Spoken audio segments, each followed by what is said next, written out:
Iya sih, tapi kan nggak ada, kalau di Quran itu kan nggak ada sih, nggak ada yang terlalu mencolok sainsnya. Oke, tidak terlalu mencolok. Tetapi ketika kita pelajari ayat-ayatnya, ternyata itu ada hubungannya dengan sains sampai sekarang. Yang pada waktu itu orang tuh nggak tahu. Gitu. Contoh, ketika Nabi Muhammad SAW menerima wahyu. Pertanyaan atau pernyataan saya aja sih. Oh, kalau saya bebas-bebas aja. Orang mau menyatakan agama Islam buatan manusia atau agama Islam adalah agama yang salah, itu hak dia, hak orang itu. Dan orang yang mengatakan itu diberi hak dan kemerdekaan yang penuh oleh negara. Undang-Undang 1945 pasal 29 ayat 2. Entah orang itu beragama atau tidak beragama, itu juga bukan menjadi hal buat saya, bukan jadi masalah buat saya gitu. Setiap orang berhak mengatakan itu. Cuman kalau mau diskusi, ya monggo. Mau buktikan, ya monggo gitu. Kan Mas mau membuktikan bahwa semua agama buatan manusia, termasuk Islam. Nah, saya persilakan Mas membuktikan gitu aja. Nanti siapa tahu saya ada sanggahan, kita diskusikan. Gitu.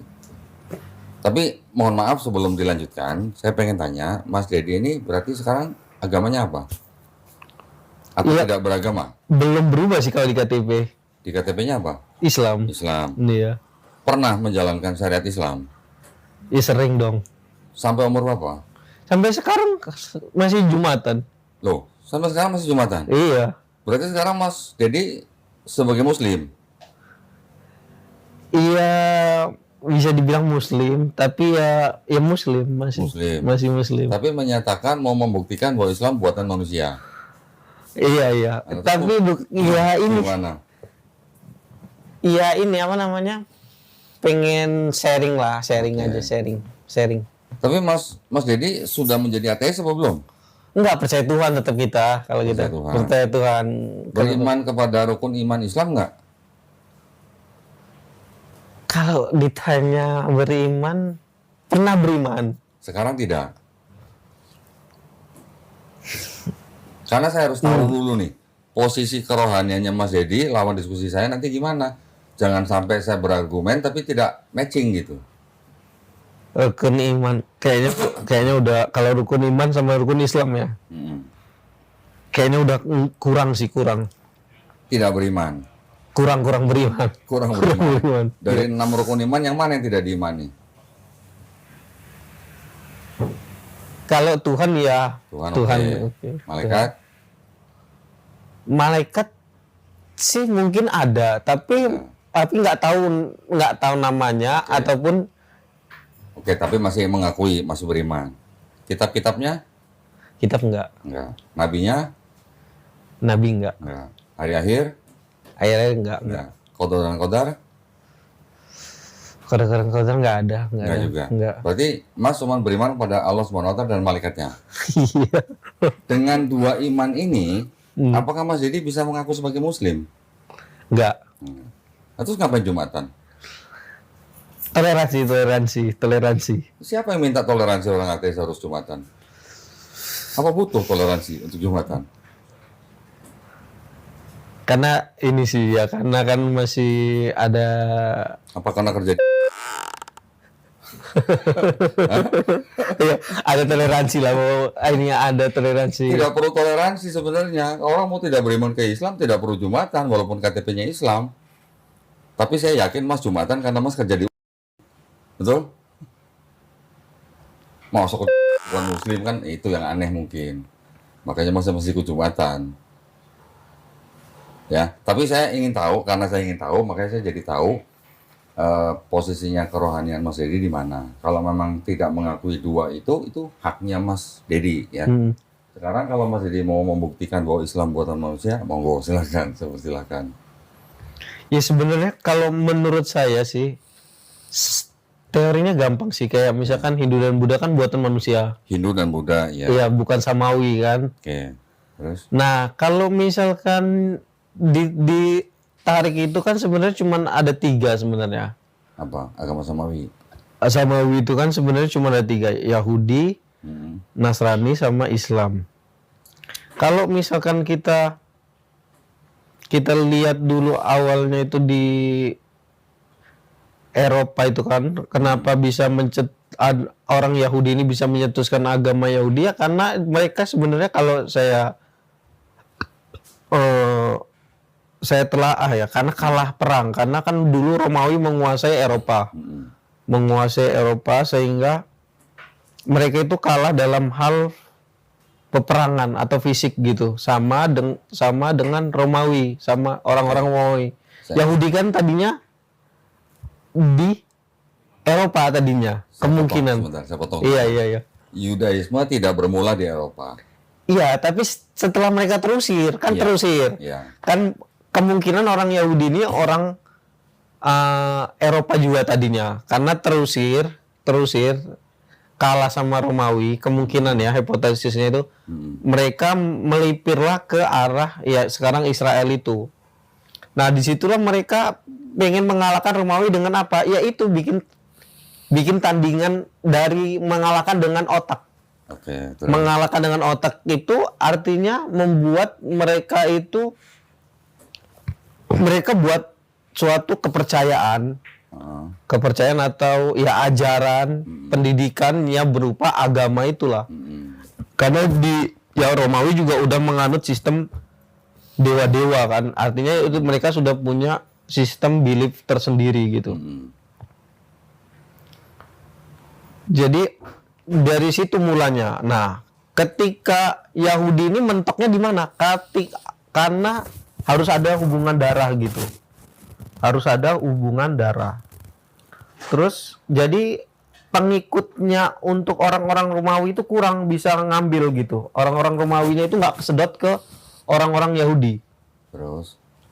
Nah, teruslah berapa ratus tahun kemudian mereka berpikir, kemungkinan ya, ini berpikir agama yang bisa kayak membuat mereka itu berubah haluan dari menyembah dewa-dewanya mereka, orang-orang Romawi, jadi menyembah ke Tuhan yang ini. Tuhan yang satu inilah kan lawannya dewa-dewa Romawi kan, Romawi dewanya banyak. Nah, itu Yahudi bikin dewa Tuhannya satu. Nah, terus Nasrani di sini juga ternyata bisa diambil alih sama Romawi. Diambil alihnya dengan yaitu dibuatlah seolah-olah tiga satu atau tiga menjadi satu menjadi tiga. Jadi sama aja ya ajaran Romawi gitu. Yang Kristen. Iya, yang Kristen. Terus? Jadi agak berhasil, tapi dibilang berhasil juga gagal karena memang juga ajarannya belum sebagus Islam, karena mereka belum menyempurnakan kan. Yahudi cendekiawan ini belum menyempurnakan. Nah, terus ya itulah Islam itulah mereka sempurnain. Mereka mengapa ngambil di daerah Arab? Karena Romawi itu tidak menguasai daerah Arab. Sedangkan kalau di Israel sendiri atau di daerah Yerusalem itu memang kekuasaan dari Romawi, jadi lebih mudah di take overnya gitu kalau misalkan ada sesuatu gitu. Kalau menurut saya begitu sih. Jadi menurut Mas Dedi, Islam juga termasuk buatan manusia. Iya. Ya, berarti kitab Qur'annya juga buatan atau karangan manusia. Iya. Yang Yahudi juga karangan manusia. Iya. Yang Kristen juga karangan manusia. Iya. Oke. Mohon maaf sebelumnya, saya mau nanya dulu, Mas Dedi ini peneliti atau bukan? Bukan kalau peneliti. Bukan. Berarti belum pernah membuat suatu tulisan gitu belum? Belum. Oke. Saya mau koreksi sedikit ya. Iya. Yang tadi Mas Dedi utarakan, agama Yudaisme tidak bermula di Eropa. Bermulanya di Yavne, kota Yavne, ya kira-kira tidak jauh lah dari Yerusalem, tidak jauh. Setelah Yahudi ini split atau terpisah menjadi Yudaisme dan juga menjadi Kristen, ya. Ketika Bait Suci Haikal Sulaiman dirubuhkan oleh Jenderal Titus tahun 70 Masehi. Bait Suci adanya di Yerusalem. Ketika itu ada pemberontakan, Jenderal Titus merobohkan Haikal Sulaiman atau Baitul Maqdis tahun 70 Masehi, barulah terpisah menjadi Yahudi Rabbinik yang disebut dengan Yudaisme dan juga menjadi Kristen. Itu tahun 70 Masehi. Tetapi kalau praktek agamanya orang Yahudi itu sebenarnya boleh dikatakan menurut ahli-ahli Perjanjian Lama bisa dikatakan mungkin sudah 2000 tahun sebelumnya, sejak zaman Nabi Musa. Tetapi agama Yudaismenya sendiri baru terlihat jelas ketika sudah pecah di tahun 70 Masehi itu. Ya, itu adalah tahun perpecahan antara Yahudi dan Kristen. Karena apa? Karena di situ sudah mulai timbul orang-orang Yahudi juga yang sudah lama hidup pada zaman Helenistik Yunani, ya. Dari tahun 322 sebelum Masehi, Raja Alexander Agung itu kan menguasai daerah Mediterania. Ya, mereka kan sebenarnya mengincar Raja Darius Agung yang di Persia, tetapi mereka mencaploknya dengan cara sedikit demi sedikit gitu. Mesir dulu, nanti sampai Palestina, baru akhirnya mereka menguasai Persia. Sampai di Mesir dibuatin dinasti Ptolemy. Ptolemy itu nama jenderal daripada Raja Alexander Agung. Nah, setelah dari 322 sebelum Masehi itu, 332 maksud saya, itu selama ratusan tahun, hampir seperempat milenium, daerah situ hidup pada zaman Helenisme Yunani dengan budaya dan sistem kepercayaannya. Ya, ada dewa Zeus, punya anak Dewi Helen, punya anak dewa Hermes, punya anak Perseus, punya anak Hercules dan sebagainya. Anaknya kurang lebih 100. Termasuk orang-orang Yahudi yang tinggal di Alexandria, Mesir, yang tinggal di Yerusalem, dan yang tinggal di daerah sekitar situ hidup di bawah budaya Helenisme. Dengan adanya budaya Helenisme itulah ya sebagian Yahudi memisahkan diri menjadi Kristen karena terpengaruh oleh budaya Helenisme itu. Ketika Romawi masuk ke daerah, menguasai daerah situ, itu tahun 63 sebelum Masehi, Romawi masuk sampai tahun 600-an kan, sampai zaman Islam. Mereka orang-orang Yahudi ini jadi pernah hidup di zaman Helenisme Yunani, pernah hidup pada zaman paganisme Romawi. Kalau di Yunani ada dewa Zeus, di Romawi mereka mengenal dewa Jupiter. Anak-anak dewa Jupiter juga dianggap sebagai setengah manusia, setengah dewa. Itu dewa-dewa yang mereka sembah selama ratusan tahun. Jadi, Kristen timbulnya ketika mereka menggunakan atau mengadopsi ya, sistem kepercayaan Helenisme, paganisme, dan Platonisme. Platonisme pernah dengar? Plato pernah dengar? Ada Plato, ada Philo di bawahnya, di atas sana ada Aristoteles gitu. Itu juga filosofi Yunani. Mereka menggabungkan semua itu sehingga timbul agama Kristen. Makanya ada Trinitas itu pun juga berevolusi. Tidak tahun 70 Masehi itu ada Trinitas, belum. Trinitas itu baru timbul 381 Masehi. Hampir 300 tahun setelah 70 Masehi itu, ya. Kalau Mas bilang agama Yahudi buatan manusia, saya sebagai orang Islam setuju. Kalau Mas Dedi bilang agama Kristen buatan manusia juga, saya sebagai orang Islam juga setuju. Tapi kalau Mas bilang Islam buatan manusia, ini yang saya pengen tahu dasarnya dari mana. Kalau Mas Dedi hanya menyampaikan Islam juga meneruskan, menyempurnakan misalnya dari Yahudi dan Kristen di Arab Saudi, karena Arab Saudi tidak dikuasai oleh Romawi, itu kurang tepat. Karena sebuah sistem kepercayaan itu harus dilihat dari konsep ketuhanannya, konsep keselamatannya, dan kenabiannya, serta kitabnya. Nah, ketika kita menilai sebuah agama ini buatan manusia atau bukan, yang harus kita uji adalah kitabnya, Mas. Saya sudah menguji kitabnya orang Kristen, dari mulai Perjanjian Baru, Matius sampai Wahyu. Saya juga sudah menguji kitabnya orang Yahudi yang disebut Tanakh, dari namanya Kejadian sampai Maliaki. Itu semua saya sudah uji. Di situ banyak sekali kontradiksi, kesalahan, ilmiah juga termasuk, sehingga tidak bisa disebut ini sebagai samawi. Gitu ya. Tapi kalau yang Quran, saya sudah pelajari sekian tahun, saya belum nemu yang namanya ayat buatan manusia gitu. Oke. Ketika kita menelaah sebuah kitab, tentu saja kita kan harus melihat ada pesan apa di dalam kitab itu, ya kan? Apapun kitabnya. Tentu saja yang kita lihat harus konsep ketuhanannya, yang tadi saya bilang. Konsep keselamatannya. Ada perintah, ada larangan, ada nasihat, dan sebagainya kan? Tetapi di dalam Quran, selain berisi itu juga ada ayat-ayat yang berhubungan dengan sains, ilmu pengetahuan, yang ternyata dikonfirmasi baru sekarang. Bukan pada zaman kitab itu diturunkan gitu, ya. Kalau Mas bilang Quran buatan manusia, ditulis oleh manusia, saya setuju. Karena yang menulis adalah sahabat-sahabat Nabi, ya.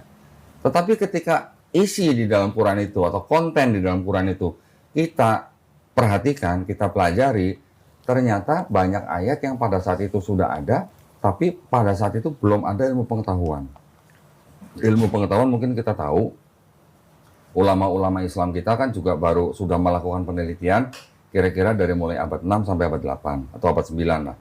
Setelah itu kan baru dikembangkan oleh orang-orang Eropa dari kalangan Kristen yang bisa dikatakan mereka sebenarnya tidak terlalu religius, walaupun ada satu dua yang religius, tetapi karena mereka agak jauh dengan agamanya, mereka malah konsen atau fokus kepada ilmu pengetahuan. Itu di abad pertengahan, ya, dari 1500-an ke atas lah. Kan baru itu, di situ ilmu pengetahuan baru berkembang gitu. Ya, yang kita sebut dengan sebelumnya adalah Dark Age atau zaman kegelapan gitu. Sejak abad pertengahan itulah ilmu pengetahuan sudah mulai berkembang, yang akhirnya pada akhirnya kira-kira di abad 19 dan 20 malah banyak ilmu pengetahuan dari kalangan orang-orang Kristen itu yang mengkonfirmasi kebenaran ayat Quran. Nah, nanti kita bisa bahas ayat mana aja. Ya, sampai di sini itu sanggahan saya. Silakan kalau masih mau sanggah lagi. Kalau ada yang saya katakan salah, tolong disanggah yang mana. Sambil ngopi, Mas. Saya ngopi dulu juga nih. Ya, belief system sih. Ya. Kalau menurut saya sih. Belief system. Iya, kalau menurut saya memang udah mungkin udah agak susah mungkin ya kalau udah belief system. Tapi kan Kodendi kan dulu kan ini bukan Islam ya Kodendi ya. Saya dari Dulu menjelek-jelekkan Islam mungkin? Tidak ya? Tidak. Saya tidak anti Islam sebelum saya masuk Islam. Saya hanya menerima berita-berita bahwa Islam itu agama teroris, agama iya kan kayak gitu kan. Itu dari media ya, bukan dari saya sendiri gitu. Bukan dari saya sendiri. Tapi ketika saya belajar Islam, saya tidak memperhatikan Islam itu agama teroris atau bukan. Tetapi yang saya fokus adalah kitabnya. Kitabnya ini mengandung sesuatu yang dibenarkan oleh sains. Ya. Sedangkan kita sekarang hidup pada zaman sains kan. Boleh dikatakan dari abad pertengahan sampai sekarang ini kan kita zaman sains. Mas, saintis bukan? Bukan sih. Bukan. Tapi Mas kan percaya atau mengakui bahwa sains itu kan juga menjadi pegangan orang zaman sekarang. Iya sih, tapi kan nggak ada, kalau di Quran itu kan nggak ada sih. Nggak ada yang terlalu mencolok sainsnya. Oke. Tidak terlalu mencolok. Tetapi ketika kita pelajari ayat-ayatnya, ternyata itu ada hubungannya dengan sains sampai sekarang. Yang pada waktu itu orang tuh nggak tahu. Gitu. Contoh, ketika Nabi Muhammad SAW menerima wahyu, bahwa ada ayat kurang lebih begini, bahwa kami telah menjadikan, atau kami awalnya kami jadikan langit dan bumi itu satu, kemudian kita pisahkan keduanya. Kalimatnya begitu, tidak ada kata-kata Big Bang, itu nggak ada.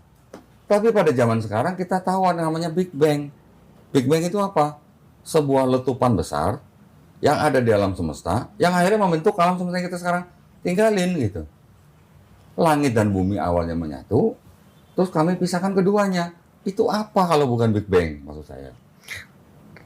Tapi kan kalau Big Bang kan dari kekosongan. Betul. Ya sama, langit dan bumi kemudian kita jadikan satu, kemudian kita pisahkan keduanya.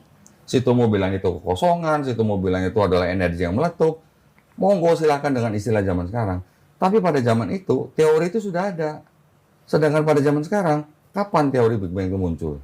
Baru 50 tahun yang lalu. Tapi luas loh maknanya itu. Oke. Langit dan bumi dipisahkan itu luas sih kalau menurut saya. Belum berarti kemungkinan mungkin bukan Big Bang mungkin gitu yang dimaksud. Ya nggak tahu, langit dan bumi dipisahkan kan cuman kata-katanya kan. Iya, ya sekarang selain Big Bang, Mas Dedi punya istilah apa? Silakan bikin tulisan. Ini bukan Big Bang, ini adalah ini gitu misalnya. Silakan. Kalau itu tidak bisa dijawab oleh ilmuwan-ilmuwan yang lain, Mas Dedi bisa dikatakan nanti sebagai ilmuwan. Enggak sih, maksud saya apakah memang yang dimaksud dipisahkan langit dan bumi itu Big Bang? Maksud saya kan kemungkinan juga kan belum tahu gitu kan maksudnya. Okay. Itu kan masih mentah.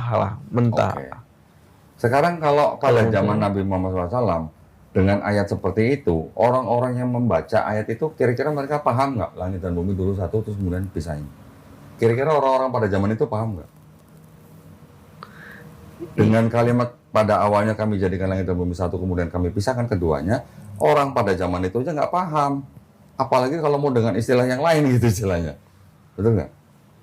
Iya, tapi Big Bang juga nggak langit dan bumi juga sih. Kan banyak macam-macamnya di dalam Big Bang itu kan. Apa aja coba? Ya, ya selain langit dan bumi lah, kayak planet-planet yang lain, matahari. Bumi termasuk planet bukan sih? Ya planet juga kan. Bumi itu kan hanya sebutir debu di alam semesta. Yang kurang lebih sama dengan planet-planet yang lain, cuman karakteristik planet ini kan beda-beda. Bumi adalah sebuah debu luar angkasa yang ternyata punya karakteristik yang bisa ditinggali oleh manusia. Itu aja sih. Wah, planet-planet yang lain, Mars, sekarang belum selesai diteliti sama kita. Ada dulu sebuah wacana bahwa di Mars orang bisa hidup, gitu misalnya. Ya, nanti ada di planet lain yang punya karakteristik mirip dengan Bumi. Tapi kan sampai sekarang belum ada manusia dari Bumi pindah ke planet lain. Yaitu mungkin tinggal menunggu perkembangan ilmu pengetahuan. Tapi kalau situ bilang Big Bang belum tentu ayat yang di Quran itu, monggo diajukan. Apa itu kalau bukan Big Bang? Gitu. Ya cuman kata-kata aja lah. Lah iya, sekarang dari situ apa kalau bukan Big Bang? Bumi dan langit. Yang mungkin maksudnya kata-kata itu ya cuman itu doang, bumi dan langit dipisahkan doang. Sekarang kalau dipisahkan, masuk nggak ke dalam ranah Big Bang? Ranahnya. Gitu. Oke, situ mau bilang bukan Big Bang. Tapi pertanyaan saya, masuk nggak kalimat itu di dalam ranah Big Bang? Kalau orang yang bukan Islam aja bilang masuk. Iya sih memang. Ya tergantung orangnya sih mungkin ya. Sudut pandang. Kan? Iya, sudut pandang. Sudut pandang ini kan, tapi kan di belakangnya dia harus ada ini. Kita nggak usah memaksakan ada sudut pandang Islam, nggak usah. Orang yang bukan Islam pun, bahkan yang menemukan teori Big Bang itu seorang pendeta loh. Ya. Dia bisa memandang bahwa langit dan bumi itu dulu ada semacam ledakan besar, sehingga menimbulkan benda-benda langit, termasuk salah satu debunya adalah bumi. Matahari juga salah satu debunya. Tetapi dengan karakteristik dia bisa menimbulkan sinar yang begitu panas, sehingga bisa memberi kehidupan di bumi. Wallahu alam, kita nggak pernah tahu kenapa bumi dengan matahari dan bulan ini apa istilahnya masuk di dalam galaksi Bima Sakti. Wallahu alam, kita nggak pernah tahu kenapa ada di situ. Tetapi kan kita juga tahu, sekarang manusia bisa tahu bahwa yang namanya galaksi di alam semesta ini begitu banyak. Bukan jutaan lagi, bukan miliaran lagi, bahkan triliunan. Kapan manusia tahu? Setelah punya teleskop. Nggak ada teleskop, manusia tahu dari mana? Sekarang ketika ada seorang fisikawan, Mas, mengatakan bahwa alam semesta ini mengembang. Di Quran sudah ada. Di Quran sudah ada. Kami yang menjadikan dan kami yang meluaskan. Itu kira-kira karangan manusia atau bukan gitu loh. Alam semesta ini meluas atau mengembang. Dikonfirmasi kira-kira baru 50 tahun yang lalu sama astronomi. Bahkan seorang Stephen Hawking aja ngomong begitu. Tapi kan kalau di sains kan manusia kan bukan dari Adam, dari kera. Hah? Iya dong. Nggak semua ilmuwan percaya dengan teori Darwin, Mas. Karena Iya teori sih. Darwin itu ada kelemahannya, ada titik putusnya, ada missing point-nya teori Darwin. Tidak semua ilmuwan percaya dengan teori Darwin. Itu masih teori, belum hukum. Teori Darwin atau hukum Darwin? Teori. Masih teori kan, belum jadi hukum. Jadi jangan berpatokan dari situ. Tidak semua ilmuwan percaya atau mengikuti teori Darwin. Masih teori, belum hukum. Tapi kalau sains kurang percaya sama Tuhan sih kayaknya, kurang. Oke. Saya tidak ingin menyalahkan atau menghakimi siapapun yang tidak percaya Tuhan. Iya. Tuhan pun juga tidak melarang manusia tidak percaya kepada Dia. Kenapa? Karena kita semua masing-masing diberikan free will. Tahu kan? Kehendak bebas. Betul kan? Dan Makanya kita lebih mulia dari malaikat karena kita punya free will. Malaikat nggak punya free will. Nah, tetapi Tuhan yang Maha Kuasa ini, walaupun tidak dipercaya sama orang yang ciptaannya, Tuhan yang Maha Kuasa ini kan sudah memberikan pesan-pesannya, ya, dengan kitab-kitabnya, dengan nabi-nabinya, melalui nabi-nabinya. Ketika ada orang sudah mendengar pesan ini dan dia tetap tidak mau percaya, Tuhan tidak melakukan apa-apa pada saat ini. Tapi nanti, sekarang saya punya gini, Mas, punya apa? apa ya namanya? Analogi perbandingan resiko. Ya. Iya. Contoh gini. Saya sebagai orang Islam mengikuti apa yang pesan dari Quran ya dan ajaran Nabi Muhammad SAW saya lakukan sekarang. Ketika nanti saya mati, ternyata Iya, Allah iya, Subhanahu wa Ta'ala itu nggak ada. Iya, iya. Mas tidak percaya Allah sekarang, Mas tidak melakukan. Ketika mati ternyata ada. Siapa yang lebih rugi, saya atau Mas gitu. Ya sebenarnya udah pilihan sih mungkin ya itu ya, pilihan hidup orang masing-masing ya. Ya, tapi mungkin. pertanyaan saya, siapa yang lebih rugi, saya atau Mas? Ketika saya mati, Tuhan nggak ada, saya ruginya apa? Nggak Kalau rugi. saya juga percaya kalau Tuhan ada, percaya. Oh percaya? Oh percaya. Tadi barusan belum bilang Tuhan tidak ada. Tuhan ada kalau Tuhan. Tuhan ada. Tuhan ada. Yang tidak percaya tadi apanya? Yang kan dua tadi udah diyakini rukun. Tuhan dan malaikat. Iya malaikat. Tuhannya percaya ada. Ada percaya kalau Tuhan ada percaya. Oke. Sekarang kalau Mas percaya ada Tuhan, kalau Mas percaya ini ada Tuhan nih, Mas mau ngikutin nggak perintah yang Tuhan itu? Gitu. Nah itu yang masih pertanyaan sih saya. Kalau menurut saya pertanyaan itu yang masih pertanyaan. Apakah Tuhan memang memberikan perintah? Nah itu. Nah, cara berpikirnya jadi begini, Mas. Kan tadi saya bilang, ketika kita menguji sebuah agama, yang kita uji kan harus kitabnya. Ketika di dalam kitabnya ada ayat-ayat, bahkan kurang lebih ada 1000 ayat, yang 80%-nya sudah teruji oleh ilmu sains zaman sekarang, berarti kan kita bisa menganggap bahwa kitab itu tidak mungkin karangan seorang manusia. Ya, jadi kita harus tahu timeline juga nih, Mas. Anggaplah Quran diturunkan tahun 610 Masehi. Ya. Ilmuwan Islam belajar tentang sains kira-kira abad 7, 8, 9 Masehi. Ilmu pengetahuan yang sekarang kita bisa nikmati berkembang mulai abad pertengahan, abad 16 sampai sekarang. Ketika ada sebuah kitab di sini, dikonfirmasi oleh ilmu pengetahuan yang di sini, apakah ini kira-kira karangan manusia? Gitu aja. Simpelnya. Ya karena bahasanya itu sih, bahasanya terlalu luas sih, bahasa Quran itu belum Terlalu detail. luas. Iya, apa nggak detail. Kalau ilmu itu kan biasanya detail. Ilmu sains kan lebih detail dia biasanya. Nah itu kalau kalau ini apa ya tanggapan saya sih. Oke, sekarang kalau Mas bilang nggak detail, Kurang. justru yang di dalam Quran itu yang menyuruh kita untuk menggunakan akal pikiran kita. Di dalam Quran ratusan ayat, Mas, Iya. yang bertanya kepada kita, apakah kamu tidak berpikir? Apakah kamu tidak mengingat? Justru itu ayat-ayat yang mengajak kita untuk menggunakan akal pikiran kita. Bagaimana mungkin di sebuah zaman ada sains yang sudah menjadi hukum, ternyata sudah disebutkan di dalam sebuah kitab 1500 dari sekarang. Berarti ini tidak mungkin karena tidak ada ilmuwan pada zaman itu yang sudah menemukan hal-hal seperti itu. Contoh ginilah paling gampang. Mas percaya kalau kita makin ke atas, kita makin susah bernapas? Percaya. Percaya. Kalau di Quran dinyatakan dada seseorang itu akan sesak dan sempit seperti mendaki langit. Kira-kira abad ke-7 Masehi ini. Ya. Kira-kira itu karangan siapa? Karangan Ya manusia? karena atau kan dia udah pernah naik gunung orang pada saat itu. Oke. Naik gunung itu kok dadanya semakin susah bernapas Oke. gitu. Pernah Jadi ba- udah tahu. Pernah baca Nabi Muhammad SAW naik gunung berapa meter? Ya kan mungkin ada orang lain selain dia yang naik gunung. Oke. Dia taunya dari orang lain itu. Oh, tahu dari orang lain. Mas Iya. taunya dia tahu dari orang lain dari mana? Kalau bukan dari hadis. Ya kan mungkin ada yang nggak diceritain di ini kan, nggak diceritain di dalam hadis kan. Karena ya itu kan balik lagi ke teori konspirasi kan. Konspirasi apa nih? Ya itu kan teori konspirasinya. Kalau misalkan itu ciptaan manusia ya kan, semua agama. Kan belum tentu kan. Yang orang yakini ini kan kebanyakan kan itu ciptaan Tuhan Oke. gitu. Saya juga awalnya berpikir seperti itu. Tapi ketika saya tahu di dalam Islam ada Quran, ada hadis sahih, berarti kita harus berpatokan kepada dua ini.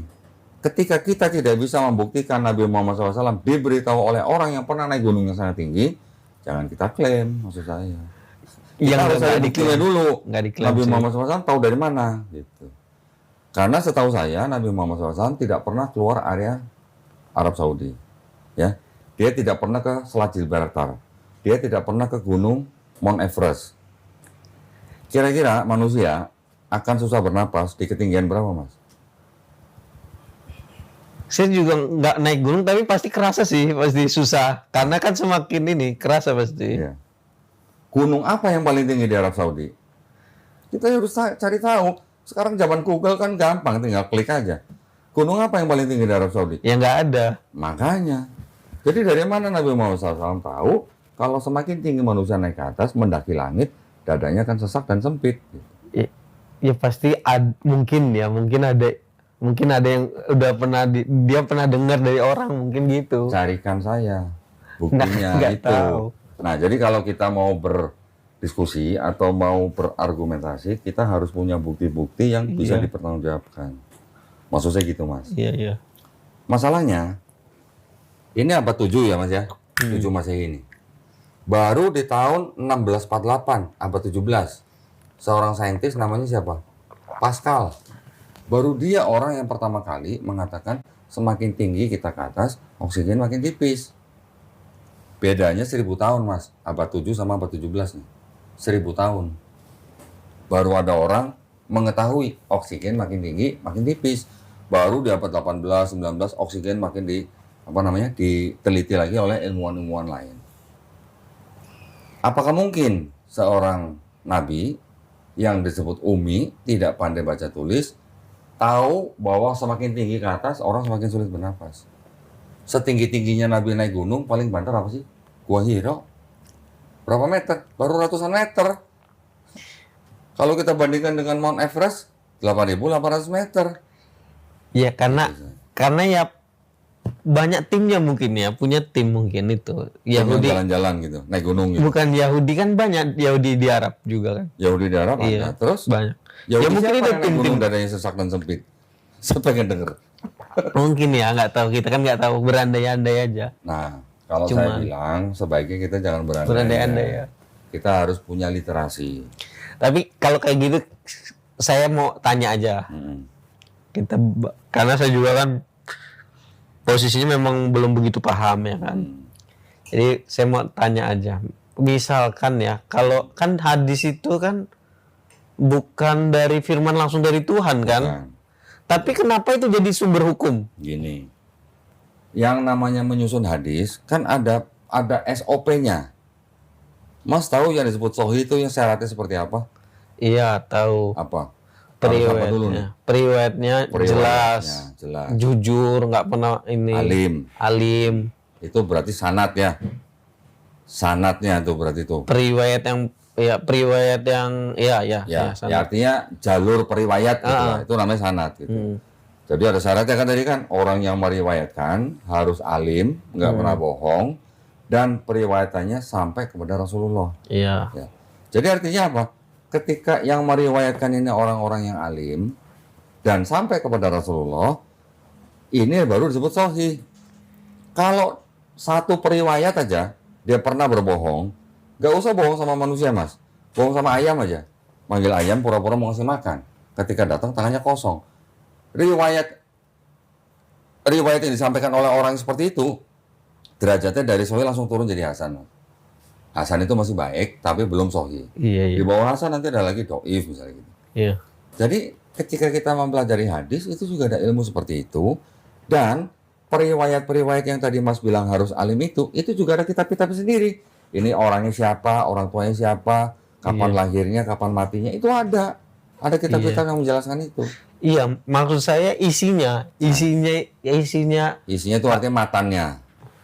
Matan. Iya, isinya itu kan seharusnya nggak bisa jadi hukum harusnya, karena itu kan bukan firman Tuhan, tapi dari Rasulullah seharusnya. Oke.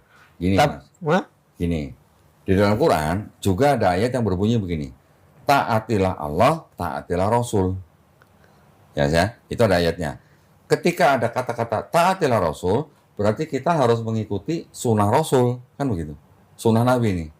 Nabi selain menerima wahyu yang masuk ke dalam Quran, Nabi juga menerima wahyu yang tidak masuk dalam Quran. Itu yang disebut dengan hadis qudsi. Gitu. Pernah dengar? Hadis qudsi, iya. Nah, wahyu juga, Mas. Tapi tidak masuk dalam Quran. Contoh. Iya. Di dalam tubuh manusia ada berapa Ada berapa sendi? 72 ya? 360. Oh, 372. Kok 72? 360. Iya. Kira-kira Nabi Muhammad SAW tahu dari mana manusia punya 360 sendi? Kalau bukan wahyu dari Allah. Tapi tidak masuk Quran. Mungkin pernah bongkar-bongkar mayat. Asumsi kalau begitu. Asumsi. Kita jangan berasumsi. Iya, nggak boleh ya? Nggak boleh. Kita harus ini aja. Harus yang ada literasinya aja. Iya. Kalau asumsi, kita mudah nanti nggak dianggap gitu lah Mas. Omongan kita nanti. Ada yang bilang sama saya, jangan-jangan Nabi Muhammad itu diajarin sama alien katanya. Ya mana buktinya? Gitu aja. Kalau ada buktinya, kita baru bisa bantah. Kalau nggak ada buktinya, ya udah asumsi berarti. Tapi kalau hadis qudsi itu kan nggak semua hadis itu hadis qudsi. Betul. Hadis qudsi itu. Betul. Tidak semua hadis itu hadis qudsi. Dan tata cara sholat itu kan cuma ngelihat Rasulullah sholat. Betul. Tapi Nggak ada perintah langsung firman Tuhan. Tata caranya. ya, yang mengajari Nabi sholat siapa? Kalau di hadis nggak cuma disuruh perintahin aja kan, Isra Mi'raj itu kan perintah doang. Waktunya doang. Kalau perintah sholatnya dari Quran, Mas. Perintah sholatnya. Yang Isra Mi'raj. Iya, ya, menerima perintah sholat. Tetapi di dalam Quran juga ada perintah sholat pada waktu-waktu tertentu untuk yang 5 waktu itu. Selain daripada yang Isra Mi'raj. Ada ayatnya. Nanti saya bisa tunjukin. Iya, tapi Maksud kan saya- di situ kan sholat kan bisa berarti berdoa. Betul. Maksud saya begini. Ketika ada perintah sholat, ada perintah taat Rasul.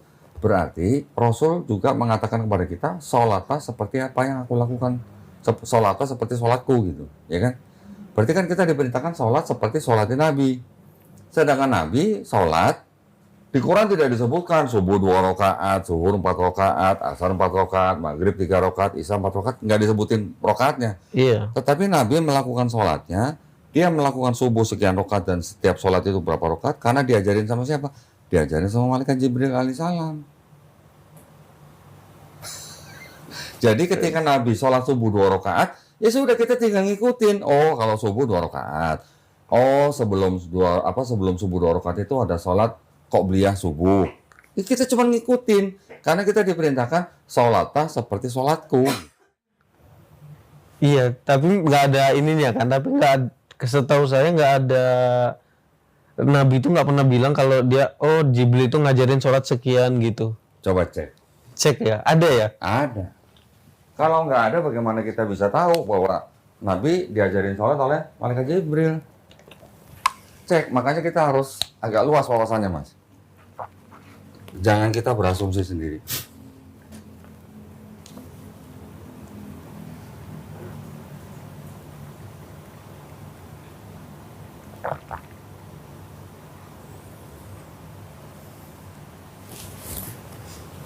Malaikat Jibril alaihissalam yang mengajarkan Nabi sholat.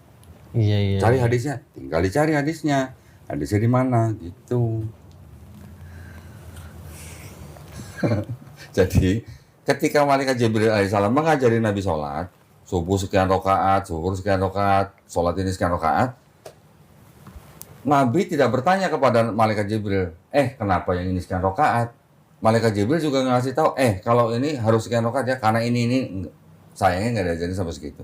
Tapi yang perlu dilakukan sama orang-orang yang mengikuti sunnah Rasul, Nabi sholatnya begitu, ya udah kita ikutin gitu. Berdasarkan apa? Berdasarkan hadis-hadis yang sahih. Menceritakan Nabi sholat subuh sekian rakaat. Nanti ada lagi, Nabi sholat zuhur sekian rakaat. Itu ada di dalam hadis sahih, nah itu kita ikutin. Hadis-hadis yang sahih ini turun atau ke dalam dipelajari oleh sekolah-sekolah pemikiran Islam. Itu yang disebut dengan mazhab-mazhab. Ya kan? Nanti ada mazhab Hanafi, ada mazhab Maliki, ada mazhab Syafi'i, ada mazhab Hambali. Kita umat Islam tinggal mengikuti apa yang ada di dalam mazhab-mazhab itu. Kita bebas memilih mazhab yang mana untuk memudahkan kita aja gitu. Karena mereka sudah memilih nih hadis-hadis tentang fikih sholat ada di sini, hadis-hadis tentang makanan di sini, hadis-hadis tentang perang di sini. Dengan kita belajar mazhab itu, kita hanya dipermudah untuk mengikuti sunnah Rasul. Kalau misalkan tadi ya hadis, kenapa nggak hadis yang firman Tuhan itu nggak dimasukin Quran? Yang mana? yang kayak Qudsi. yang kutsi, terus cara apa tata cara sholatnya. Kenapa nggak dimasukin Quran? Itu kan katanya firman. Kenapa? Gini, kalau menurut saya, ini menurut pandangan saya loh ya, saya bukan ulama. Pertama-tama saya sebutkan bahwa walahu alam. Kenapa Allah Subhanahu wa taala juga menurunkan wahyunya kepada Nabi, tapi tidak masuk ke dalam Quran atau yang kita sebut sebagai hadis qudsi. Yang tahu kenapa tidak masuk atau kenapa masuk itu hanya Allah Subhanahu wa taala, ya. Tetapi yang jelas, yang kita tahu bahwa Quran itu bukan buku teknis, Mas. Sekarang saya tanya, misalnya Undang-Undang Ketenagakerjaan nomor 13 gitu. Disebutin nggak, Mas, cara pelaksanaannya gimana di undang-undang itu? Teknisnya ya. Secara teknisnya dikasih tahu nggak di dalam undang-undang? Kayaknya sih enggak ya. Enggak. Terus di mana kita tahunya? Ada pelatihannya ya. Satu, pelatihan. Menggunakan apa pelatihan itu? Dasarnya dari mana? Hah? Instruktur ya. Juklak. Tahu, pernah dengar? Petunjuk pelaksanaan. Jadi ketika pemerintah mengeluarkan produk hukum, undang-undang nomor sekian, pasti pemerintah juga mengeluarkan juklak, petunjuk pelaksanaan untuk melaksanakan undang-undang itu. Orang belajar dari juklak. Dasarnya undang-undang. Oke kan? Quran itu seperti undang-undang, Mas. Juklaknya di mana? Di hadis sahih. Itu maksudnya. Makanya ketika Nabi masih hidup, Nabi melarang sahabat-sahabatnya untuk menulis hadis. Kenapa? Takut tercampur dengan Quran. Ini pertanyaan lagi ya, aku balik lagi pertanyaan aja ya. Kan kalau menurut saya kan itu Tuhan bikin aturan, dibukukan ke Quran dan hadis, dibukukan di situ kan. Nah, kalau menurut saya kalau Tuhan bikin aturan yang semacam itu gampang dilanggarnya sama manusia. Terus? Aturan yang seperti yang sudah ditunjukkan itu di Quran. Nah, apa nggak malu Tuhan bikin aturan yang bisa dilanggar? Kenapa mesti malu? Hah? Kenapa mesti malu? Ya karena peraturan dia yang udah bener-bener harus dilaksanain, dilanggar tapi. Kalau peraturan manusia dibuat untuk diikuti sama manusia, ketika ada pelanggaran, ada hukuman. Kapan hukumannya? Ya pada saat ini, ya kan? Kalau kita melanggar hukum, kita dapat hukuman, sanksinya ya pada saat ini. Tapi kalau hukumannya Allah kan ada atau enggak? Ada, cuman bukan saat ini. Nanti, Mas, hukumannya. Kenapa harus malu kalau ada orang melanggar? Silakan melanggar. Di Quran dikasih tahu, lu melanggar, lu nggak beriman, hukuman lu nanti di sini. Udah dikasih tahu lu. Kalau dikasih hukumannya sekarang, bukan seperti aturan Tuhan lagi, jadi aturan manusia. Polisi ada aturan begini, ketika ada orang melanggar, ditilang, dihukum pada saat itu. Bayar tilang misalnya. Itu manusia. Lah Tuhan kan nggak begitu. Kalau menurut saya Tuhan itu hukumnya malah paling bagus. Terus? Hukum Tuhan itu ya limitasi batas badan kita sebenarnya. Terus? Jadi misalkan nih mau pakai narkoba, pada akhirnya overdosis, bisa overdosis. Mau mabok, akhirnya tepar juga, ada overdosis. Mau misalkan mau merokok, ada batasnya, nanti bakal kena sakit. Sakit apa gitu. Jadi ada batasnya sih, kayak misalkan minum kopi gitu, sakit lambung nanti. Ada batasnya. Jadi memang sudah kalau menurut saya Tuhan itu menciptakan peraturan yang nggak bisa dilanggar malahan sama manusia. Terus kalau begitu ngapain manusia dikasih free will, Mas? Ya memang manusia kan free will-nya terbatas juga. Loh, terbatasnya bagaimana? Terbatas contohnya nggak bisa nggak bisa terbang seperti burung. Ya, itu gini. Kalau itu udah ngomongin kodrat, Kodrat. bukan ngomongin free will. Free will itu artinya manusia diberikan hukum, ya, atau syariat. Kita mau mengikuti atau tidak mengikuti itu kan free will kita. Kita diberi hak loh untuk mengikuti atau tidak mengikuti loh. Kita diberi pesan keselamatan tuh begini. Kita mau mengimani atau tidak kan kita dikasih free will. Kalau kita pengen terbang seperti burung itu yang namanya kita sudah menyalahi kodrat gitu. Harus dibedakan nih. Kalau Mas tadi bilang hukumnya Tuhan itu sebenarnya udah paling bagus, tetapi kan Tuhan maha adil. Ya, namanya kopi misalnya, tadi situ bilang kopi. Orang minum kopi nanti bisa sakit, berarti badan orang itu tidak bisa menerima kopi. Berarti kopi itu belum tentu haram buat orang itu, tapi kopi itu tidak thayyib buat orang itu. Tidak baik buat orang itu. Udang misalnya. Sekarang saya nggak bisa makan udang, kenapa? Karena kolesterol.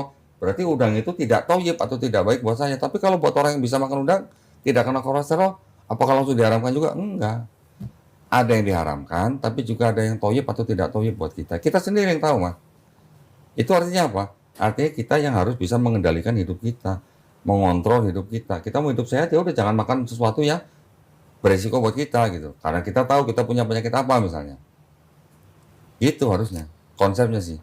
Tetapi Tuhan sudah memberikan perintah dan larangannya. Itu tujuannya apa? Supaya kita tahu kita hidup di dunia ini untuk apa. Supaya apa? Supaya nanti kita setelah kita meninggal, itu kita tahu jalan pulang yang benar gitu. Tapi kalau selama kita hidup sudah dikasih tahu jalan pulang yang benar seperti ini, terus kita tidak mau melakukan, ya sudah resikonya nanti, bukan sekarang. Ada nggak orang tidak beriman kaya raya? Banyak. Ya kan? Ada nggak orang beriman miskin? Banyak juga. Ini urusannya urusan iman, Mas, bukan urusan materi gitu. Materi itu hanya di dunia. Tapi setelah dunia, Mas percaya nggak ada kehidupan setelah kematian? Ini pertanyaan. Iya, pertanyaan. Untuk sekarang atau untuk saya yang dulu? Saya nanya Mas yang sekarang. Yang sekarang. Kalau yang sekarang kurang. Kurangnya di mana? Berarti kalau mati, rohnya percaya punya roh? Enggak, kurang juga. Berarti yang menghidupkan Mas Dedi ini apa? Kesadarannya apa? Kesadarannya ya fisik kita, fisik. Nah, yang menghidupkan Mas Dedi apa? Jantung. Iya, dia anggota badannya jantung, ya hati. Kesadarannya Mas Dedi dari mana? Ya dari apa? Brain. Ada nggak orang gila? Banyak, ya itu brainnya terganggu. Brainnya terganggu. Terus yang menghidupkan dia apa kalau gitu? Cuma jantung? Iya, brainnya tetap jalan sih, tapi ya terganggu. Mas pernah ngeliat orang kesurupan? Lihat secara langsung tidak. Tapi tahu ada orang kesurupan? Tahu. Kenapa kira-kira itu orang kesurupan? Ya kan kalau katanya kan kerasukan makhluk halus. Iya. Percaya nggak, Mas? Tidak. Kalau tidak percaya berarti kenapa itu orang kesurupan? Ada yang pengen cari sensasi. Orangnya itu memang secara sadar pengen cari sensasi. Oh, jadi dia sadar ketika dia kesurupan? Iya. Ada yang begitu ada. Apakah semuanya orang mencari sensasi dengan kesurupan? Mungkin juga tersugesti kan. Jadi satu yang berpura-pura, yang lainnya tersugesti bisa juga. Tersugesti oleh apa? Oleh orang yang awalnya berpura-pura mungkin. Semuanya ya. begitu, semuanya. Ya, saya sih belum pernah lihat langsung sih soalnya juga bingung sih jadi ya. Lihat langsung kadang-kadang. Iya sih. Jadi maksud saya gini, jangan Mas Dedi membuat penutup di kanan kiri. Kalau Mas Dedi memasang sendiri penutup karena tidak pernah melihat langsung, Mas Dedi akhirnya membuat kesimpulan sendiri. Mas Dedi punya otak? Punya dong. Pernah lihat otaknya? Enggak dong, kan di padam. Kan belum pernah lihat, kenapa percaya punya otak? Karena sudah banyak orang yang membuktikan kalau di bedah itu begini gambarnya. Kan orang itu bukan situ. Iya, karena sudah banyak yang membuktikan sih. Enggak, kan orang yang di bedah otaknya itu kan orang itu. Tapi kan Mas Dedi belum pernah membuktikan sendiri punya otak. Iya enggak? Jangan dong. Nah makanya maksud saya, Mas jangan double standar. Jangan double standar.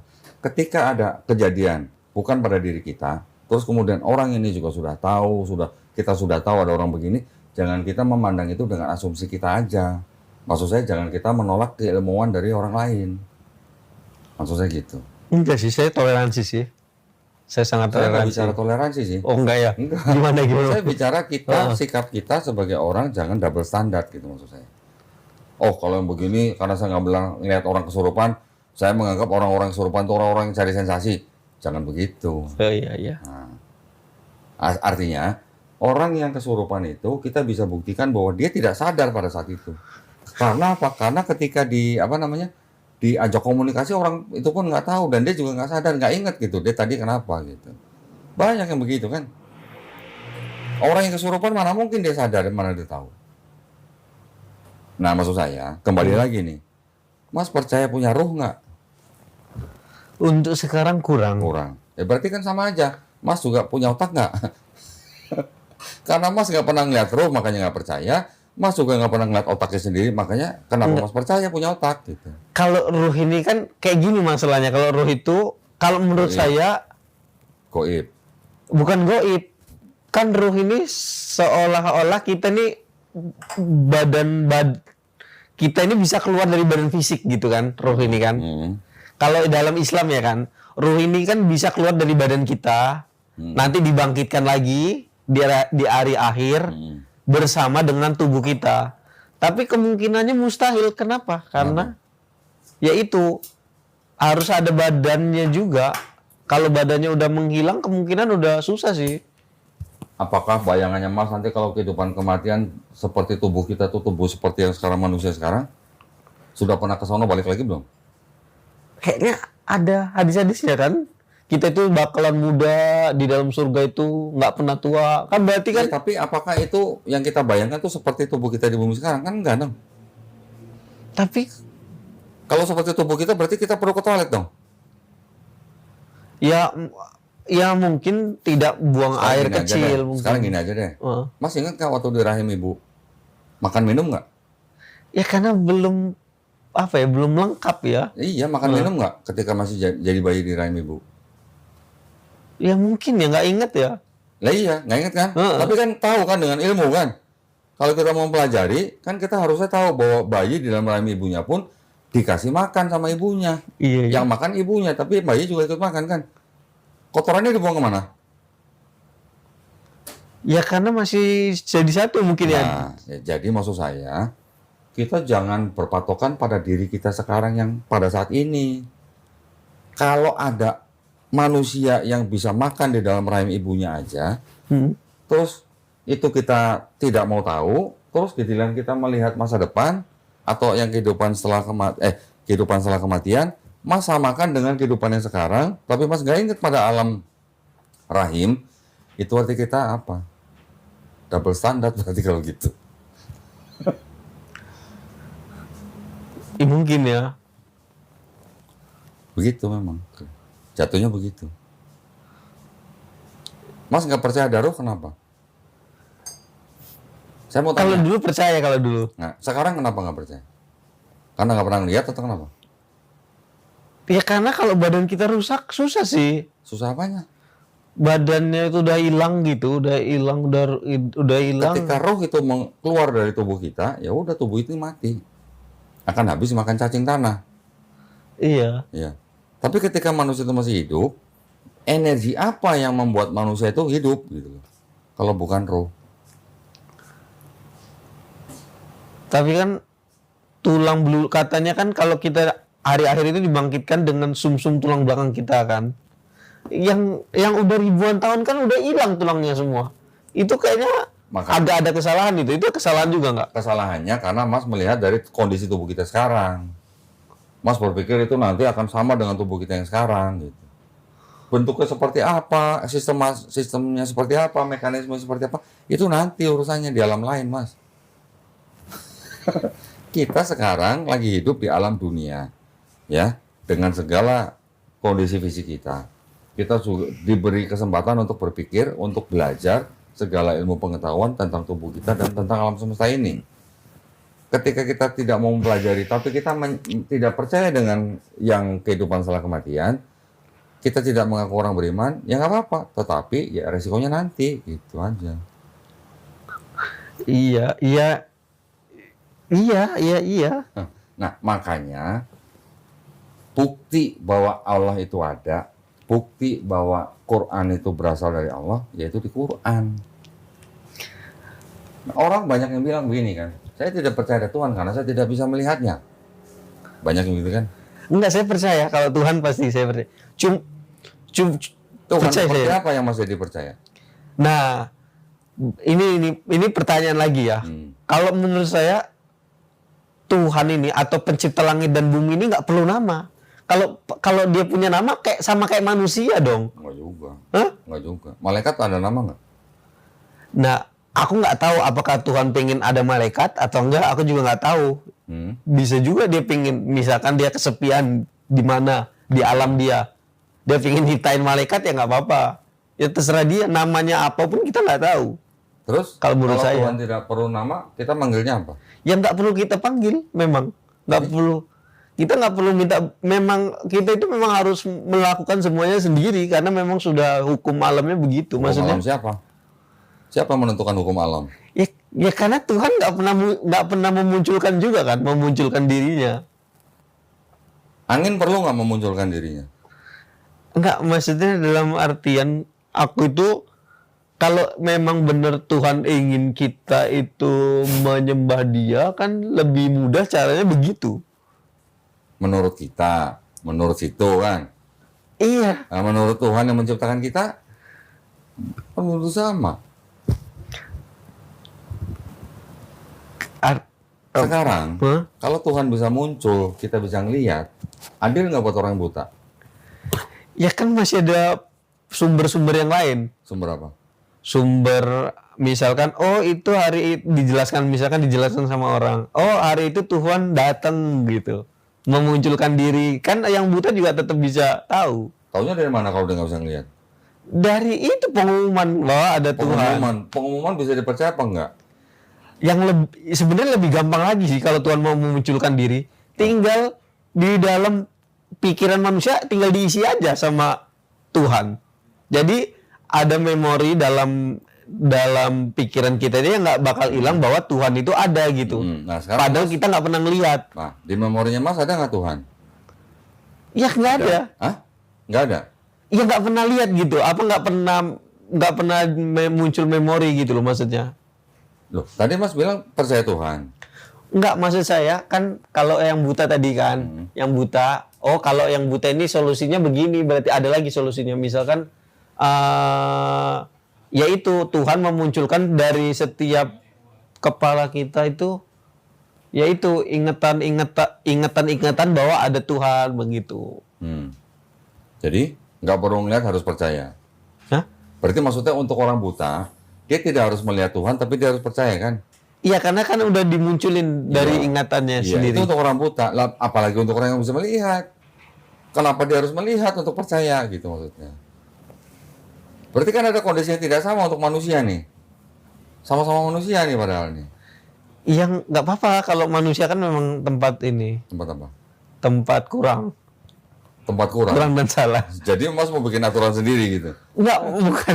Maksudnya kan tadi kan ada contoh kasus seperti itu kan. Lah iya, makanya maksud saya dengan contoh-contoh tadi seperti itu maksudnya untuk semua manusia, mau buta, mau bisa melihat, itu maksudnya. Nanti kalau ada suatu kondisi tertentu hanya untuk orang yang bisa melihat, menjadi tidak adil buat yang tidak bisa melihat. Terus nanti Mas bikin aturan lagi untuk orang buta harusnya tidak perlu melihat. Lah kalau gitu yang bisa melihat kenapa harus melihat gitu? Maksudnya sih begitu. Sekarang gini Mas percaya DNA, ada DNA. DNA. DNA percaya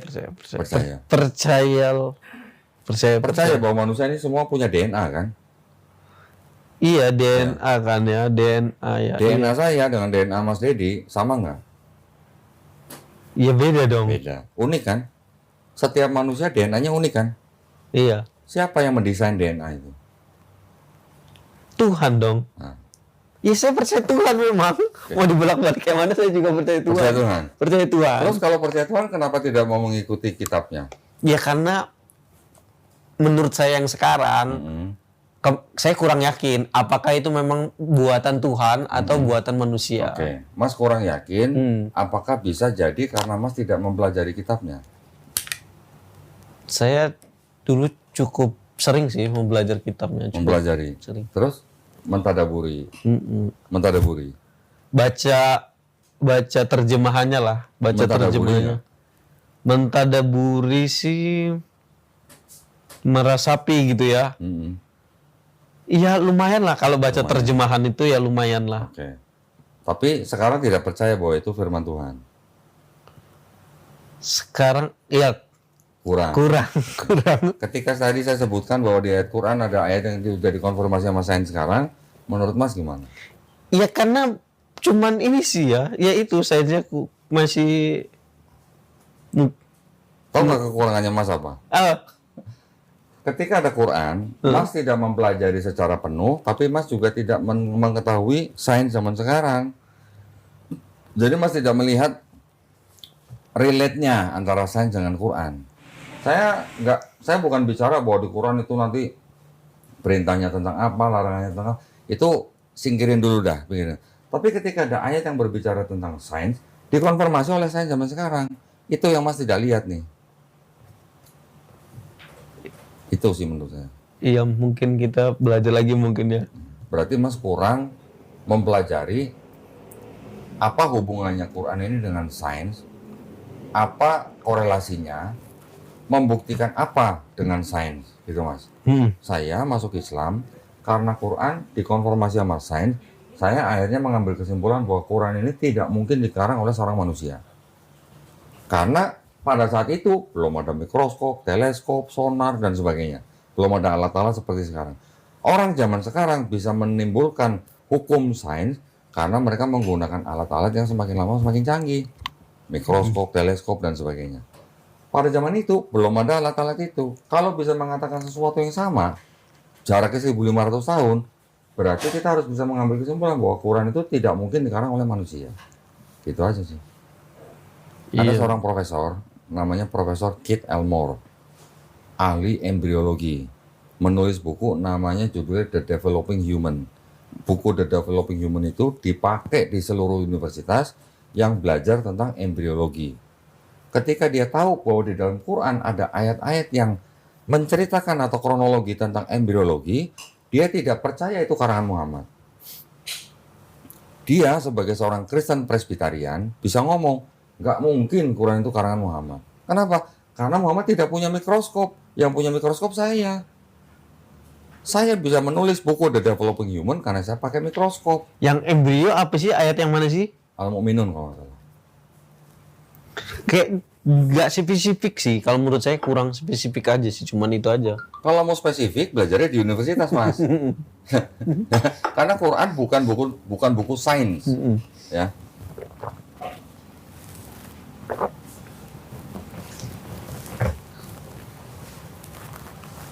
Quran surat sebentar.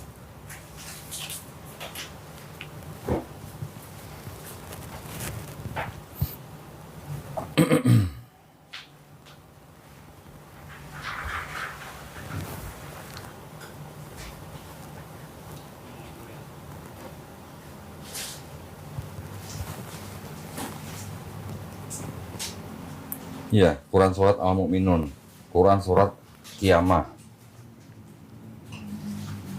Quran surat Infitar. Banyak gitu. Maksud saya gini, ketika seorang profesor yang bukan muslim, dia berani membuat konferensi pers menyatakan bahwa Quran itu tidak mungkin karangan seorang Nabi Muhammad, tetapi berasal dari Tuhan Sang Pencipta. Seorang profesor bukan muslim. Karena dia tahu bahwa ayat-ayat di dalam Quran itu sama dengan yang dia tulis. Prosesnya, kronologinya gitu. Bahkan bentuknya. Kalau dia memberitahu bahwa embriologi umur sekian minggu berbentuk seperti lintah, di Quran juga disebutkan yang sama, alaqah, yang sifatnya sesuatu yang menempel dan menghisap sesuatu. Dia menyatakan nggak mungkin Nabi Muhammad tuh ngarang itu, karena dia nggak punya mikroskop. Saya bisa menulis begini karena saya punya mikroskop gitu. Jadi maksud saya Mas, ketika Mas melihat Quran sebagai suatu kitab, tapi Mas tidak punya cara atau tidak punya media atau tidak punya sesuatu untuk melihat Quran itu sebagai karangan manusia itu bukan, ya selamanya Mas akan begini. Selamanya akan begini Mas. Nah maksud saya, dengan selama begini, kira-kira Mas sama saya lebih rugi mana gitu ketika nanti kita mati gitu aja. Ya Nggak terlalu rugi juga lah. Kan saya masih ini. Situ Masih percaya Islam. dengan Tuhan kan? Da- Iya kan? Kan tadi situ bilang situ masih percaya dengan Tuhan. iya. Tapi situ tidak percaya dengan kitabnya. Itu maksud saya. Iya. Ketika situ tidak percaya dengan kitabnya, situ tidak menjalankan perintahnya dengan sungguh-sungguh atau tulus gitu. Situ menjalankan perintahnya atau syariatnya hanya karena nggak enak saya kerja di Yang Iya kan? ya Mosok kerja nggak sholat gitu misalnya atau nggak jumatan gitu. Mau dianggap apa nanti saya? Coba situ nggak kerja, mungkin situ nggak jumatan. Tuh, um, tapi ya tadi itu sebenarnya awal tadi itu menarik juga sih ya. Kok Dendi nggak percaya ini ya kitab-kitab Yahudi sama Nasrani ya? nggak percaya dalam arti apa maksudnya? Bukan bukan ciptaan Tuhan. Bukan. Nah, sedangkan di Quran bilang itu ciptaan Tuhan. Iya, wahyu yang diturunkan. Iya. Wahyu bentuknya seperti apa? Zaman Nabi Musa udah ada buku belum? Ya tapi kan itu kan ditulisnya setelah. Ya, ditulisnya kitab. Kitab Taurat, kitab Injil. Kitab itu artinya apa mas? Ke dalam Quran. Buku. Dalam Quran ya. Buku. Buku betul, bisa artinya wahyu yang dibukukan. Tapi kata kitab dalam Quran artinya juga bisa berupa apa? Hukum, ketetapan, perintah, aturan. Ini semua bentuknya wahyu. Wahyu yang diturunkan kepada Nabi Musa alaihissalam dan kepada Nabi Isa alaihissalam untuk siapa? Untuk Bani Israel saja, bukan bangsa Indonesia. Bangsa Indonesia nggak masuk. Dan pada saat itu, gitu mas.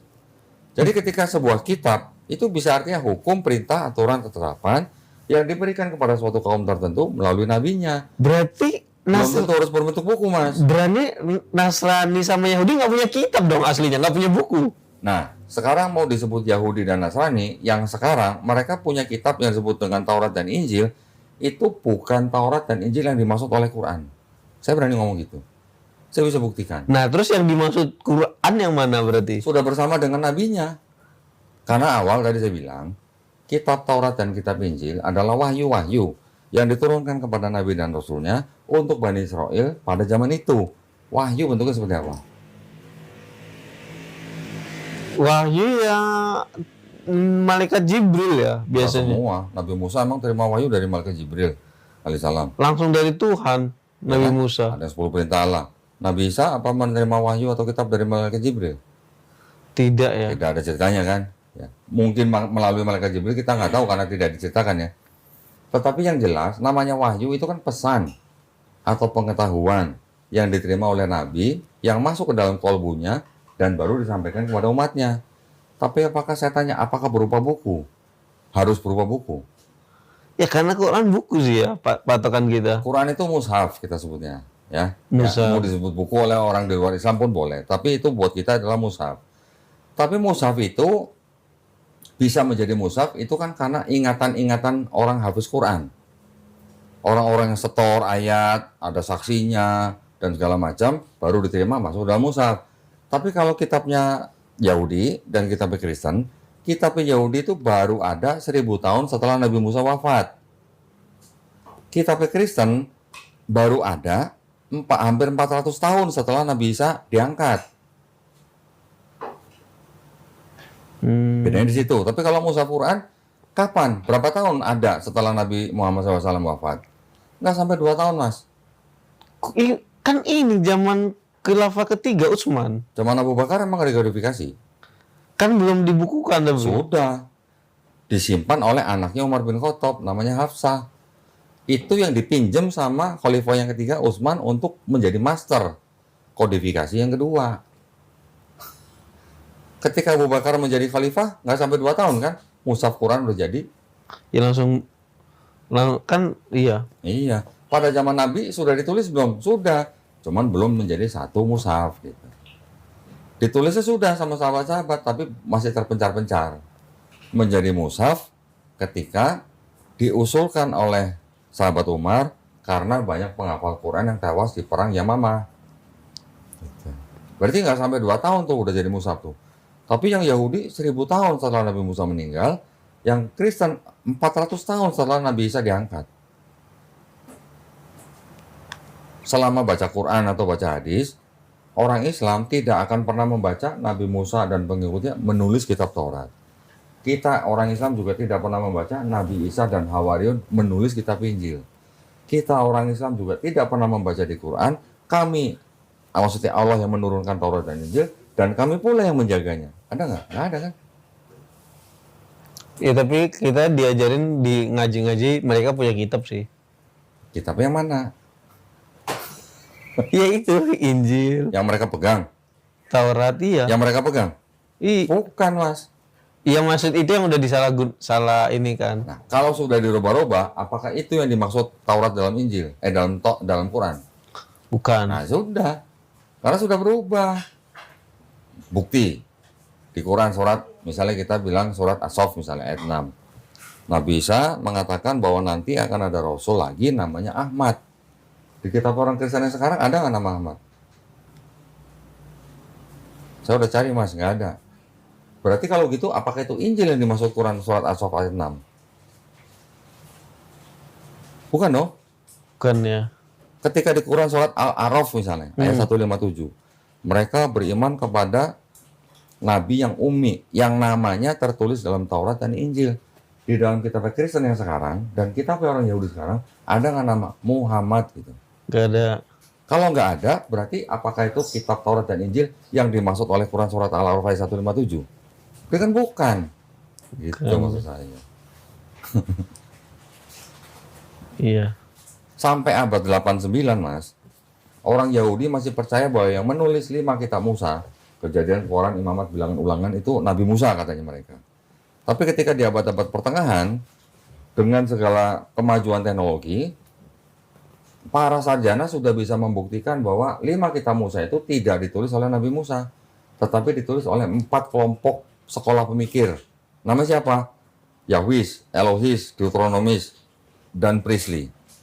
4 sumber kisah ini yang timbul ketika bangsa Israel dibuang ke Babel, kira-kira di abad 6 sebelum Masehi, ini yang menyusup atau menjadi sumber kisah 5 kitab Musa ini. Makanya dalam 5 kitab Musa ini banyak kontradiksi. Itu saya ada diagram itu, penulisannya, kitab Taurat Yahudi itu. Iya ini dari YouTubernya. Nah, Useful Chat. Heeh. Orang Yahudi yang bikin. Iya, Yahudi. Tapi dia udah nggak percaya Yahudi juga. Dia bukan Yudaisme, tapi dia juga bukan Kristen. Istrinya Kristen, tapi dia seorang PhD. Iya. Ya, sarjana berarti kan. Ini juga dari dia semua nih. Tapi kalau ketik ini sejarah, bisa dipakai sebagai referensi. Maksud saya, ketika kita mempelajari sesuatu atau mencari tahu tentang sesuatu, kita harus berdasarkan ilmu yang sudah diakui atau diterima oleh banyak ilmuwan gitu, Mas. Kalau hanya asumsi kita, jangan dijadikan sebagai dalil dulu. Gitu. Tapi ilmuwan banyak yang nggak percaya agama sih. Betul. Betul. Justru orang Kristen banyak yang meninggalkan agamanya menjadi ilmuwan. Nggak semua ya. Iya. Tapi kebanyakan. Kebanyakan begitu. Nah sekarang, matahari punya garis sedar nggak? Menurut ilmuwan? Punya. Menurut Quran? Punya ya. Punya. Nah, dari mana Nabi Muhammad SAW tahu matahari punya garis sedar? Pertanyaan saya. Gitu aja. Ayo. Iya, yang mungkin Nabi Muhammad kan lebih simpel garis sedar kan, terbenam, terbit, mungkin begitu. Enggak Di ya? Surat Yasin jelas ada garis sedarnya. Bumi juga punya garis sedar. Dari mana Nabi Muhammad SAW dapat info kalau matahari dan bumi itu punya garis sedar? Bagaimana caranya dia mengetahui? Apakah Nabi Muhammad SAW dulu pakai teleskop? Kan enggak. Itu maksud saya. Ilmuwan zaman sekarang mengakui matahari, bumi itu semuanya punya garis sedar. Di Quran sudah dinyatakan 1500 tahun yang lalu. Apakah bisa kita mengatakan Quran karangan manusia? Nah, itu aja kan simpel, Mas. Tinggal kita cari ilmuwan siapa pada zaman Nabi Muhammad SAW yang mengatakan itu. Gitu.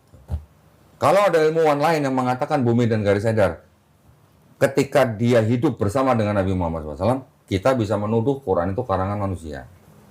Tapi kalau kita tidak bisa menemukan ilmuwan yang mengatakan hal seperti itu, berarti itu bukan karangan Nabi Muhammad, gitu aja. Tapi kan itu garis sedar kan terjemahan sekarang sih. Ya udah, bahasa Arabnya apa tahu nggak? Gitu aja. Berarti Kita harus tahu bahasa Arabnya apa, artinya dalam bahasa Arab apa. Iya. Udah simple. Jadi kita nggak bisa lari gitu Mas dari itu. Emang apa bahasa Arabnya? Cari makanya. Coba di surat Yasin. Barik Bisa dah. lobet. Lobet barik.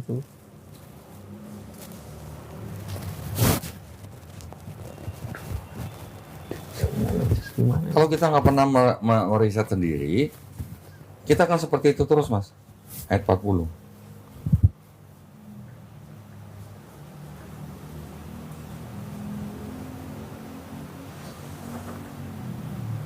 Yasin.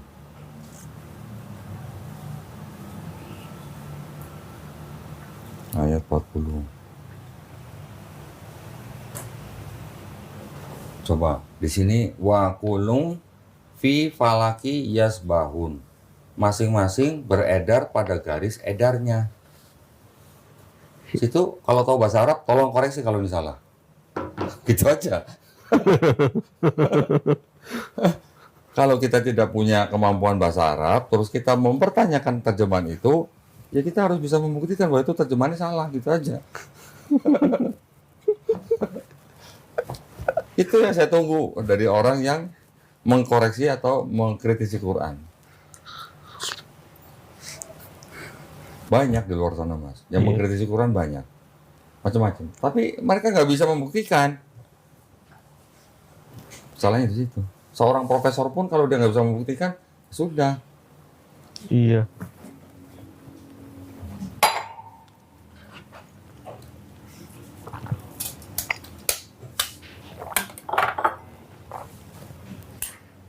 Jadi bisa membuktikan nggak Quran itu buatan manusia? Kalau mau Berarti buktiin, caranya harus begini. Ketika saya bisa memberikan Quran, ada ayat yang mengatakan misalnya contoh matahari punya garis edar, Mas Wedi ya, siapa? Dedi. Mas Dedi harus bisa memberikan referensi atau literasi. Ada ilmuwan yang hidup sejaman dengan Nabi Muhammad SAW yang mengatakan hal yang sama dengan Quran. Baru saya percaya bahwa Quran buatan manusia. Tapi yang menulis pasti manusia pasti. Kan kalau menulis iya betul. pasti Yang menulis menulis. Quran itu sahabat Nabi Mas. Iya, iya. Sahabat-sahabat Nabi yang Iya. nulis. Ya, dipimpin oleh sahabat Nabi Said bin Sabit yang menulis. Tapi kan yang kita pentingkan kan isinya. Iya. Gitu. Buatan Nabi Muhammad SAW atau bukan? Karangan Nabi Muhammad SAW atau bukan? Gitu. Kalau Mas Dedi bisa menunjukkan ada orang lain selain Nabi Muhammad SAW yang bisa mengatakan hal yang sama dengan Quran, baru saya percaya itu Quran buatan manusia.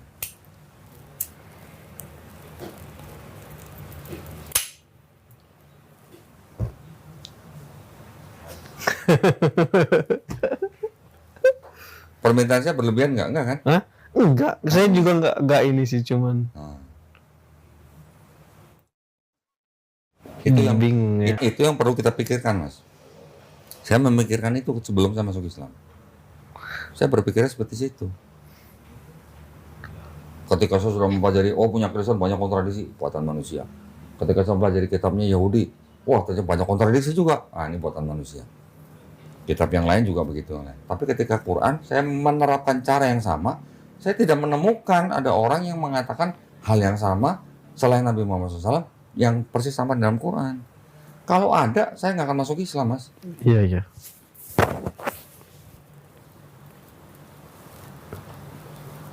Maksud saya itu. Maka saya penasaran kalau Mas bisa membuktikan Quran itu buatan manusia. Kalau tulisan manusia betul, yang menulis itu sahabat-sahabat. Sahabat-sahabat menulis juga ketika mendengarkan Nabi melafazkan ayat Quran. Ya, ketika sahabat sudah menulis, sahabat juga melafazkan. Kalau lafaznya salah, dikoreksi sama Nabi. Iya. Ketika sudah betul, baru disimpan.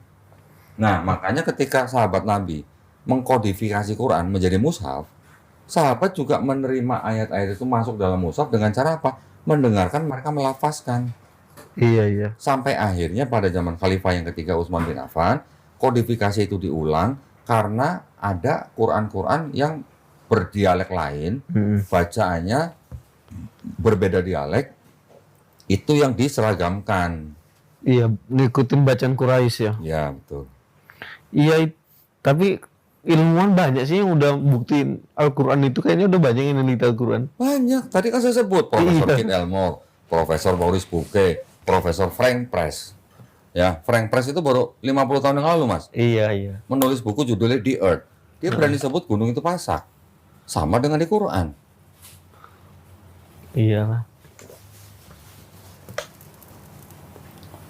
Sayang, Mas, hidup cuma sekali, Mas. Iya, emang sekali. Iya, kalau percaya Tuhannya, kenapa tidak percaya malaikatnya, kitabnya, nabinya, hari akhir, dan qadar. Kan sekarang, nggak tahu besok kan. Mudah-mudahan besok percaya. Iya kan. Gitu.